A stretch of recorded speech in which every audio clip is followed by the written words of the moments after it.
మేము ఒక గత వారం ఉంది మందు బస్తాలకు మేము తిరుగుతున్నాము. అయితే మందు బస్తాలు వచ్చినప్పుడల్లా లోడ్లు వచ్చినప్పుడల్లా పెద్ద పెద్ద అధికారులకు స్పాన్సర్ చేస్తాను. మమ్మల్ని రైతులని పట్టించుకునేటోళ్ళు ఎవరు లేరు. నేను ఒక 10 ఎకరాల భూమి చేస్తా.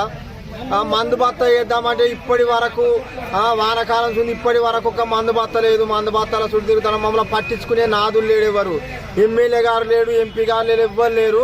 ఇవన్నీ మహారాష్ట్ర దాటిస్తాను బస్తాలన్నీ ధనాలకు అమ్ముకుంటాను. కానీ రైతులకు ఇచ్చే ఎవరు అధికారులు పట్టించుకుంటలేరు. మమ్మల్ని న్యాయం చేయాలని మేము చూస్తున్నాం. దుబ్బాక మండలంలోని వ్యవసాయ కమిటీలో యూరియా దొరకకపోవడానికి కారణం పైన ఆఫీసర్లది మాత్రం బాధ్యత. ఈరోజు ఇంతమంది రైతులను ప్రతిరోజు ఉదయం 6 గంటల నుండి 10-11 గంటల వరకు వేడి చేపించి ఒక్కరికి కూడా యూరియా ఇచ్చే ప్రసక్తే లేదని చెప్పి వాళ్ళు వెళ్ళగొట్టడం జరుగుతుంది. ప్రతిరోజు వచ్చి రైతులు వచ్చి తిరిగిపోవడమే తప్ప వాళ్ళు చేసేది ఏమీ లేదు, వాళ్ళ నుంచి అయ్యేది ఏమీ లేదు.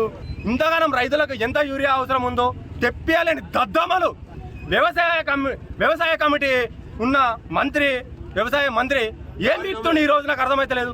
దునియాల తెలంగాణ రాష్ట్రంలో ఎంత యూరియా అవసరం ఉందో తెలుసుకోలేని దద్దమ్మని ఈ రోజు ఈ చేతగాని ప్రభుత్వం నిలబెట్టిందంటే దానికి కారణం ఎవరో తెలుసుకోవాలి.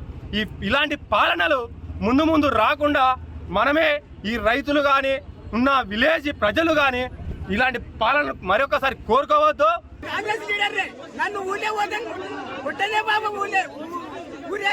తప్పకుండా తీసుకొచ్చి పంపించాలి. దేవా గారు కూడా రోడంతా కూడా మధ్యాహ్నం రోడ్డు మీద అమ్ముకుంటుండు. లైన్లు 5 గంటల రాత్రికి లైన్ గంట కూడా రోగాన్ని ఇచ్చి మందు సంచులు అయిపోయినాయని ఇంత కోస పెడుతుండ్రు రైతులను. ఖచ్చితంగా ఏమో గారు కూడా ఇంటి ఫోన్ చేస్తే కూడా నాకు సంబంధం లేదన్నాడు. రేవంత్ రెడ్డి గారు ఏ కాంగ్రెస్ లీడర్నే, ఇప్పుడు కాదు 2004 లీడర్నే నేను. అప్పటి నుంచి కూడా నేను కాంగ్రెస్ ఉన్నా. ఊళ్ళో పోతే కూడా నాకు మొక్కలు లేకుండా అవుతుంది. ఇప్పుడు తప్పకుండా ఊరియా పంపించాలి.